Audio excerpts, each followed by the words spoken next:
Hey guys, Adam Lobo here from Adam Lobo TV. First and foremost, Happy New Year.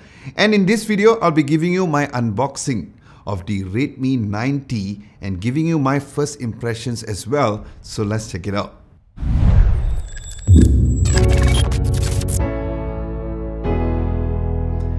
Now starting from the unboxing, the phone comes in white with the visuals of the phone in front, the Mi logo on the top right, and the 6000 milliamps battery feature on the bottom left.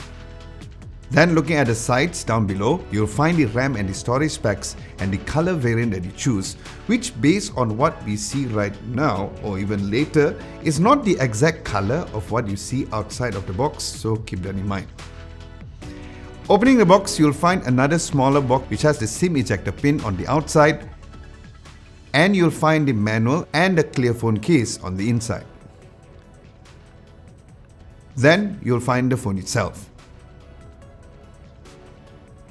Underneath, there's the USB-A to USB-C cable. And finally, the 22.5 watt charger as well. Nice.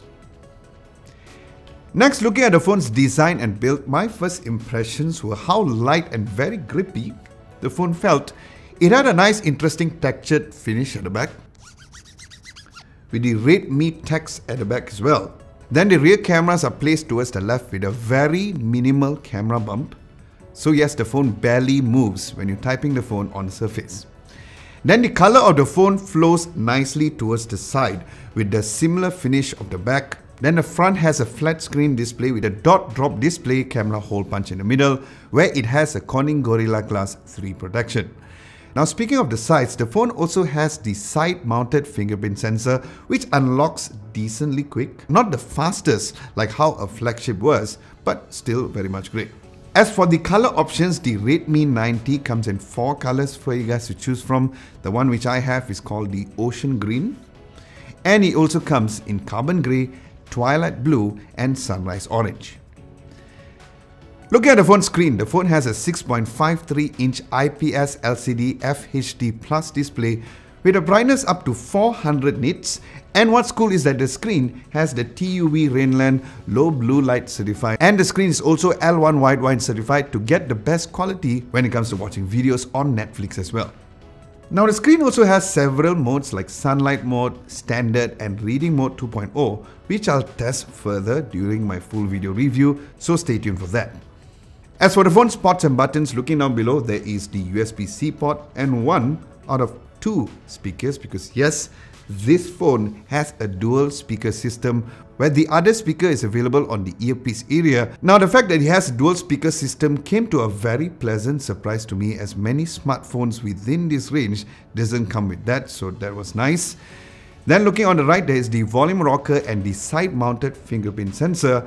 And on the left, there is the SIM and the micro SD card slot that supports up to 512 gigs of storage. And finally on top, there's the headphone spot and the IR blaster as well.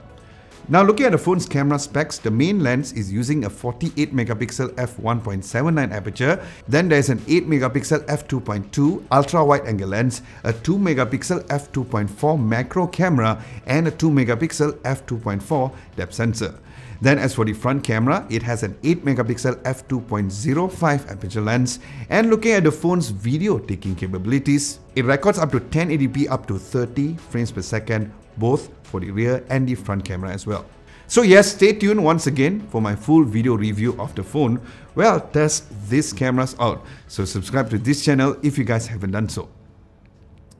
Then looking at the insides of the phone, it comes with a Snapdragon 662 chipset with the Adreno 610 GPU. It has 4 gigs of RAM with either 64 or 128 gigs of storage, and in terms of software, it comes shipped with Android 10 with the very stable and improved MIUI 12.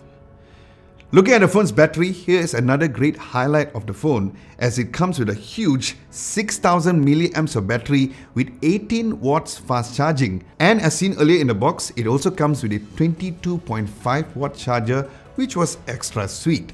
So let's together find out how much of a screen on time that I get when I use the phone every single day. Now, as for the making of this video, I did not get the exact price details of the phone, so it's either I'll let you guys know on the price at the description below, or I'll let you guys know during my full video review. So guys, with this, do let me know what you would like to know about the Redmi 9T down at the comment section below, and as usual, I'll reply to your comments directly when I do my full video review here later on. Aside from that, thank you so much for watching. Hope you guys enjoyed this unboxing and my quick first impressions video. If you did, be sure to give this video a nice big 2021 big thumbs up. Like, share and subscribe to Adam Lobo TV if you haven't done so. My name is Adam Lobo and I'll catch you guys in my next video.